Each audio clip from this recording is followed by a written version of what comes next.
Dalam perkembangan kehidupan perekonomian suatu negara, peranan uang sangat penting karena uang berfungsi sebagai alat penukar dan pengukur harga. Dalam kegiatan sehari-hari, uang masih menjadi salah satu alat pembayaran utama yang berlaku di masyarakat. Masyarakat banyak menggunakan uang kartal, yakni uang kertas dan logam sebagai alat pembayaran tunai. Uang kartal memegang peranan penting, khususnya untuk transaksi bernilai kecil. Berdasarkan data dari Bank Indonesia, saat ini sistem pembiayaan tunai di seluruh Indonesia mencapai kisaran 90%. Namun, pemakaian uang kartal memiliki kendala dalam hal efisiensi, serta beresiko tinggi terjadinya pencurian, perampokan, hingga pemalsuan uang. Saat ini, dalam masyarakat modern, alat pembayaran mengalami perkembangan pesat, seperti penggunaan cek, biljet giro. Selain itu juga dikenal alat pembayaran paperless seperti transfer dana elektronik dan alat pembayaran memakai kartu atau card-based seperti ATM, kartu kredit, kartu debit, dan kartu prabayar. Menyadari inefisiensi dan ketidakamanan pemakaian uang kartal, Bank Indonesia giat mendorong masyarakat untuk semakin terbiasa menggunakan alat pembayaran non-tunai atau less cash society. Pada tahun 2014, Bank Indonesia bersama Kementerian Koordinator Bidang Perekonomian dan pemerintah daerah, serta Asosiasi Pemerintah Provinsi seluruh Indonesia secara resmi mencanangkan Gerakan Nasional Non-Tunai atau GNNT. Sejak peluncuran GNNT pada Agustus tahun 2014, perkembangan transaksi menggunakan uang elektronik luar biasa.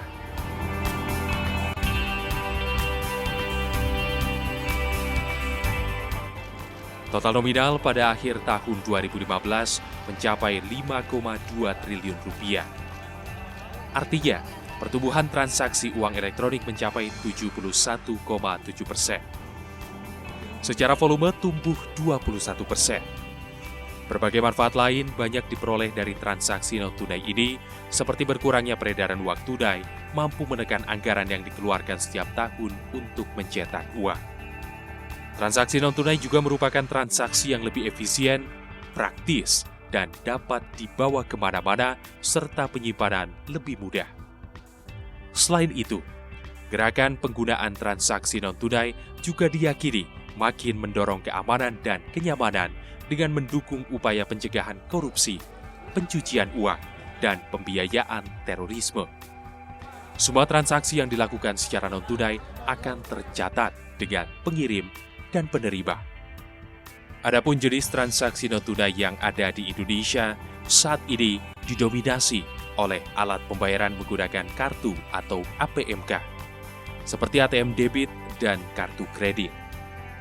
Sedangkan untuk transaksi retail dengan nominal yang lebih kecil dan frekuensi yang lebih sering, masyarakat lebih memilih menggunakan uang elektronik.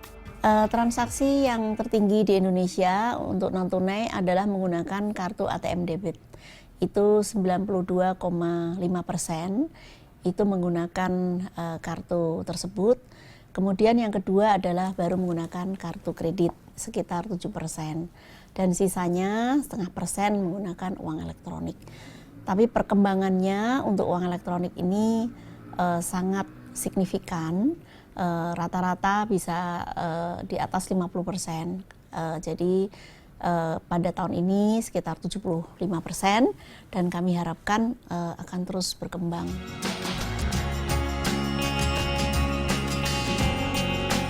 Gerakan transaksi non-tunai melibatkan berbagai pihak seperti perbankan. Kerjasama dengan perbankan terkait integrasi elektronik data capture atau EDC. Sebelum adanya integrasi EDC ini, satu mesin EDC hanya dapat menerima kartu dari satu penerbit atau bank. Setelah adanya integrasi, mesin EDC dapat memproses transaksi dari beberapa bank yang bekerja sama. Secara umum, seluruh bank ikut berpartisipasi aktif dalam meningkatkan instrumen non-tunai. Namun dapat dikatakan bank dengan nasabah yang memiliki preferensi transaksi non-tunai lebih tinggi berkorelasi positif dengan jumlah transaksi non-tunai. Demi memasyarakatkan penggunaan transaksi non-tunai, kerjasama juga dilakukan dalam bidang perhubungan. Dalam hal ini, layanan Transjakarta dan kereta komuter Jabodetabek. Masyarakat cukup hanya dengan mentap sebuah kartu transaksi non-tunai untuk menggunakan layanan moda transportasi massal ini. Praktis dan efisien. Saat ini, penerapan pembayaran non-tunai mudah ditemukan di pusat perbelanjaan, pom bensin, jalan tol,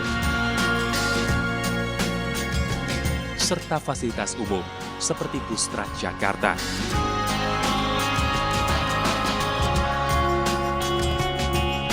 Serta pembayaran non-tunai dalam sistem penggajian ataupun uang pendidikan. Sejak digalakan pada tahun 2014, pembayaran transaksi non-tunai telah berhasil menjadi sebuah pilihan bagi masyarakat sebagai salah satu alat pembayaran. Demi menyukseskan lagi gerakan nasional non-tunai, Bank Indonesia pun melakukan berbagai upaya guna melebarkan kegiatan transaksi non-tunai.